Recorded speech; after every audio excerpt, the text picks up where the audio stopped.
बात की बजाय लेवी और टैक्स में इतना ज्यादा जो इजाफा किया गया। बात तो आप नाम लेवी कह दें, टैक्स कह दें, पैसे गलते नोटा नहीं है।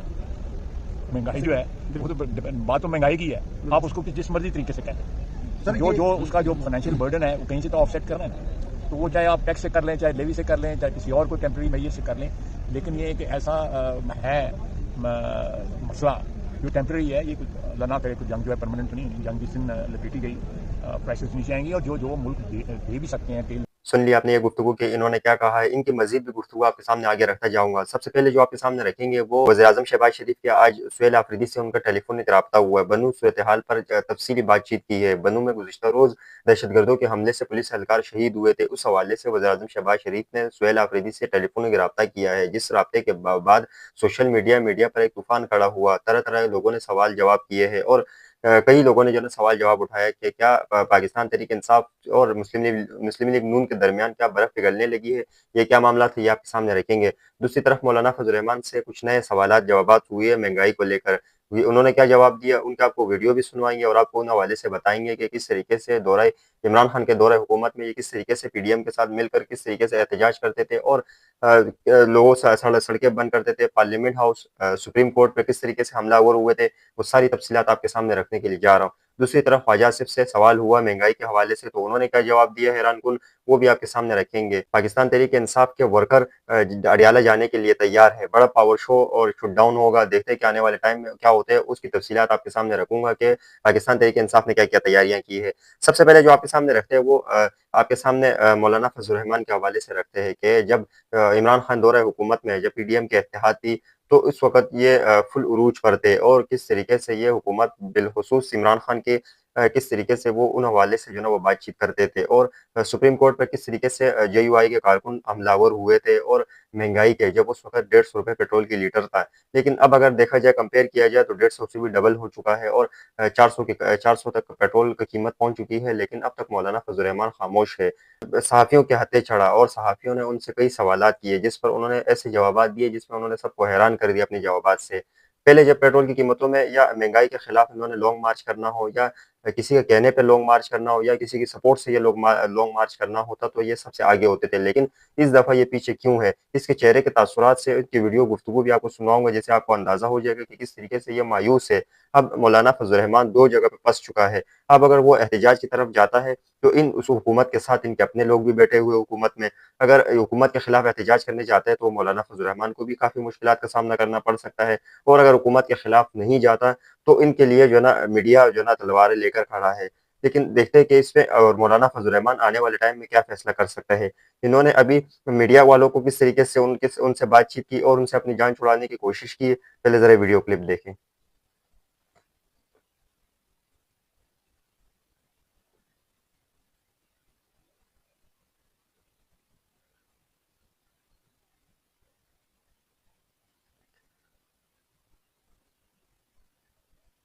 सुन लिया आपने मौलाना फजल रहमान की गुफ्तगू की, इन्होंने क्या कहा है और इन्होंने ये वाज़ेह कर दिया है कि जब इनको ताकत का नशा था और जब सारे इनके हक में थे, तो ये किस तरीके से सुप्रीम कोर्ट पर हमलावर होता था और इनके कारकुन किस तरीके से एहतजाज करते थे। 150 रुपए पेट्रोल की लीटर पर ये किस तरीके से सुप्रीम कोर्ट पर हमलावर हुआ था। ये सारी तफसीलात आपके सामने है, कोई ढकी-छुपी नहीं। लेकिन इसकी गुफ्तगू आपने सुनी कि ये किस तरीके से अब किसी न किसी तरीके से मीडिया के लोगों को टहलाने की कोशिश कर रहा है और उनसे जो है ना अपनी जान छुड़ाने की एक तरीके से कोशिश कर रहा है। अगली खबर जो आपके सामने रखते हैं वो अडियाला जेल के हवाले से रखते हैं। पाकिस्तान तहरीक इंसाफ ने नया ऐलान कर दिया है और उन्होंने अपने जो वकला है और जो टिकट होल्डर है, उनको सबको, पार्लियामेंटेरियन को सबको ये वाज़ेह हिदायत दे दी है कि अडियाला जेल की तरफ जो है ना पहुँचना है और वहाँ पर एहतजाज के लिए सबको बुला लिया है। लेकिन देखते हैं कि आने वाले टाइम में क्या होता है। लेकिन यहाँ पर पाकिस्तान तहरीक इंसाफ के लिए 2 मुश्किलात जो है वो सबसे बड़ी ये है। जो पाकिस्तान तहरीक इंसाफ के अगर कारकुन वहाँ पर पहुँचे और एमएनएज़, एमपीएस के साथ पहुँचे और वहाँ पर कोई हालात ख़राब हुए, तो ऐसा ना हो कि कोई अल्लाह ना करे, लेकिन आने वाले टाइम में ऐसा हो सकता है कि एक मंसूबा बनाया जा सकता है कि एक और 9 मई हो जाए। लेकिन तो इससे तो पाकिस्तान तहरीक इंसाफ के जो पिछली वीडियो में अगर आप देखा जाए, तो जो तफ़सीली वीडियो मैंने आपके सामने रखी, तो पाकिस्तान तहरीक इंसाफ के लोग उसमें मुलविस नहीं थे। जो नकाबपोश थे वो मुलविस थे, लेकिन उनका अब तक अज़ाला नहीं कर सका, अज़ाला नहीं हुआ। दूसरी तरफ जो पाकिस्तान तहरीक इंसाफ जो 9 मई के हवाले से जो मेन डिमांड कर रही है, जिसमें बिलखुसूस इमरान खान भी ये डिमांड कर रहा है कि 9 मई के सीसीटीवी फुटेज कहाँ है।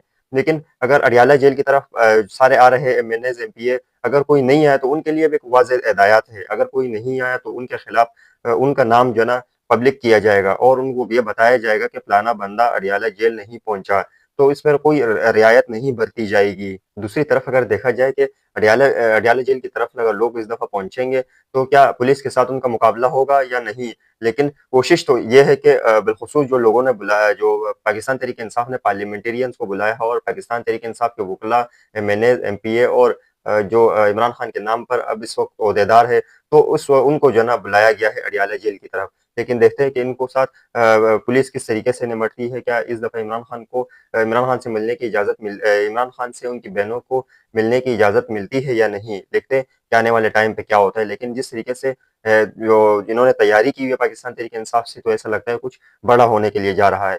दूसरी जो बड़ी मौज़ूए बहस है, वो है वज़ीर-ए-आज़म शहबाज शरीफ ने सुहेल आफरीदी को फ़ोन करके बन्नू वाक़ये पर तफ़सील जानने की कोशिश की। दूसरी तरफ उन्होंने ताज़ियत की, जो बन्नू में जो पुलिस पर वैन पर हमला हुआ और शहादतों पर वज़ीर-ए-आज़म शहबाज शरीफ ने जो है ना गम और गुस्से का इज़हार करते हुए उन्होंने दहशतगर्दों के खिलाफ सख्त कार्रवाई करने की हिदायत भी कर दी। सुहेल आफरीदी से तफ़सीली गुफ्तगू की उन्होंने, लेकिन ये गुफ्तगू कोई अहम नहीं थी और पाकिस्तान तहरीक-ए-इंसाफ के लिए बिलख़ुसूस जो सोशल मीडिया विंग है, उनके लिए ये मौज़ूए एक बहस बन गई इनकी गुफ्तगू। वो यूँ कि पाकिस्तान तहरीक-ए-इंसाफ के लोग ये चाहते हैं कि ये ऐसा लगता है कि इनकी जो मुलाकातें हो रही है और बिलख़ुसूस जो अभी हाल ही में जो वज़ीर-ए-आज़म शहबाज शरीफ ने जिस तरीके से सुहेल आफरीदी से मुलाकात की, तो पाकिस्तान तहरीक-ए-इंसाफ के लोगों के लिए एक मुश्किल खड़ी हो गई। वो ये है कि पाकिस्तान तहरीक-ए-इंसाफ के लोग ये चाहते हैं कि जो हुकूमत के साथ इनकी बातचीत हो गई, अब इमरान खान की रिहाई हो जाएगी। लेकिन इस पर जो है ना इन्होंने वाज़ेह कर दिया है कि जब अल्लामा राजा नासिर अब्बास, महमूद खान अचकज़ई से जब तक बातचीत नहीं होगी,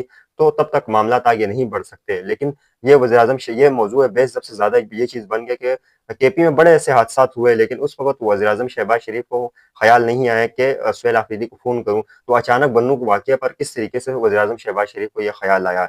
अगले जो मैं आपके सामने रखता हूँ, वो वज़ीर-ए-आज़म शहबाज शरीफ के फ़ोन के बाद जो उन्होंने सुहेल आफरीदी को किया, उनके बाद असद कैसर ने पीपल्स पार्टी के रहनुमा गवर्नर केपी फैसल करीम कुंडी से असद कैसर की मुलाकात हुई है। इस पर भी काफ़ी शोर मचाया जा रहा है कि अचानक वज़ीर-ए-आज़म शहबाज शरीफ का सुहेल आफरीदी को फ़ोन करना, दूसरी तरफ फैसल कुंडी का असद कैसर के साथ मुलाकात, तो ये क्या मामलात है? सब सवाल जवाब करने में लगे हुए हैं कि आखिरकार पाकिस्तान तहरीक-ए-इंसाफ ऐसा क्या करने के लिए जा रही है, जो उन्होंने एक बार फिर पीपल्स पार्टी के साथ भी बैठना शुरू कर दिया, दूसरी तरफ हुकूमत ने भी इनके साथ हाथ मिलाने की कोशिश की। क्या यूँ तो नहीं कि एक और जो है ना ऐसी हवा क्रिएट की जा रही थी कि क्या आने वाले दिनों में ऐसा तो नहीं होने जा रहा कि इमरान खान की रिहाई के लिए इन्होंने इनके साथ डील कर ली? तो ये डील के मामला ज़रा बहुत ज़्यादा चल रहे हैं। एक तरफ तो ये भी कहा जाता है, दूसरी तरफ जिस तरीके से पीटीआई ने पीपल्स पार्टी के साथ जो बैठकर जो है ना उन्होंने बात की, ये कोई अहम बात नहीं है, बल्कि इसमें कोई मसला नहीं है, क्योंकि असद कैसर भी पीपल्स पार्टी से मुलाकातें वैसे भी सियासी सूरत-ए-हाल पर वो बातें कर चुका है। दूसरी तरफ अगर देखा जाए तो पाकिस्तान तहरीक-ए-इंसाफ ने जिस तरीके से केपी से लोगों को इकट्ठा किया है और वो अडियाला जेल की तरफ लेके जाएँगे, तो उस हवाले से भी कई बातचीत हो सकती है, लेकिन ज़रूरी नहीं कि उस पर फैसल करीम कुंडी से इमरान खान की रिहाई पर बात हो। अगली खबर जो आपके सामने रखते हैं, वो ख्वाजा आसिफ के हवाले से रखते हैं। उनसे सहाफ़ियों ने सवाल किया है। वज़ीर दिफ़ा ख्वाजा आसिफ से चंद सवालात पेट्रोल के हवाले से और पेट्रोल लेवी के हवाले से सहाफ़ियों ने किए, जिस पर उन्होंने ऐसे जवाबात दिए जिसमें उन्होंने सबको हैरान कर दिया। उन्होंने ये वाज़ेह कर दिया, अगर पेट्रोल का हो या पेट्रोल लेवी का हो, कीमत हर सूरत में बढ़ानी थी, चाहे वो लेवी पे बढ़ाए, चाहे पेट्रोल की कीमतों में बढ़ाए, चाहे आईएमएफ चाहे ये शराइत रखे, चाहे हुकूमत ये शराइत रखे। किसी न किसी तरीके से पेट्रोल की कीमतों में हुकूमत को बहुत मुश्किल थी, तो उन्होंने पेट्रोल की कीमतों में इज़ाफ़ा करना था। उन्होंने पेट्रोल की कीमतों में इज़ाफ़ा करते हुए पहले तो मौलाना फज़लुर रहमान को सहाफ़ियों ने घेरा, फिर उसके बाद वज़ीर दिफ़ा ख्वाजा आसिफ को सहाफ़ियों ने घेरा। तो सहाफ़ियों को सवाल जवाब में ख्वाजा आसिफ का मज़ीद क्या कहना था, वीडियो क्लिप देखें। तो वो चाहे आप टैक्स से कर लें, चाहे लेवी से कर लें, चाहे किसी और कोई टेम्प्रेरी मैयत से कर लें, लेकिन ये एक ऐसा मसला जो टेम्प्रेरी है, ये अल्लाह ना करे, कोई जंग जो है परमानेंट नहीं होनी। जंग जिस दिन लपेटी गई, प्राइसेस नीचे आएंगी और जो मुल्क दे भी सकते हैं, तेल दे भी सकते हैं दुनिया को, वो भी पूरा नहीं दे पाते because of the traffic blockage जो भी हुई है। अच्छा सर, सुन लिया आपने इनकी गुफ्तगू के, इन्होंने ये वाज़ेह कर दिया है कि किसी तरीके से हुकूमत को पेट्रोल बढ़ाने था, अब वो चाहे लेवी के हिसाब से लगाए या पेट्रोल की कीमतों में वैसे ही इजाफे के तौर पर अगर ले आवाम। देखते हैं कि इस पर आने वाले टाइम में क्या होता है और जो ख्वाजा आसिफ ने यह बयान दिया है और जो उन्होंने पेट्रोल की कीमतों के हवाले से ये उन्होंने वाज़ेह कर दिया है कि हुकूमत के पास पेट्रोल कीमतों में इजाफे के अलावा कोई ऑप्शन नहीं है। दूसरी तरफ अगर देखा जाए कि गुज़िश्ता रोज़ जो भारत का जो वज़ीर आला जो विजय बना है, उन्होंने आते के साथ ही नया ऐलान किया, आवाम के लिए 200 यूनिट बिजली उन्होंने फ्री की। लेकिन पाकिस्तान में भी बिलावल भुट्टो ज़रदारी ने भी ये नारा लगाया था, लेकिन अब तक उन पर हमल नहीं हुआ। कई नारे ऐसे लगे, मरियम नवाज ने भी कई नारे लगाए, लेकिन उस पर अब तक हमल नहीं हुआ। और अगर देखा जाए तो भारत में किस तरीके से सीएम बनते के साथ ही उन्होंने 200 यूनिट फ्री करने का ऐलान कर दिया है। ये थी आज की अहम खबरें जो मैंने आपके सामने रखी है।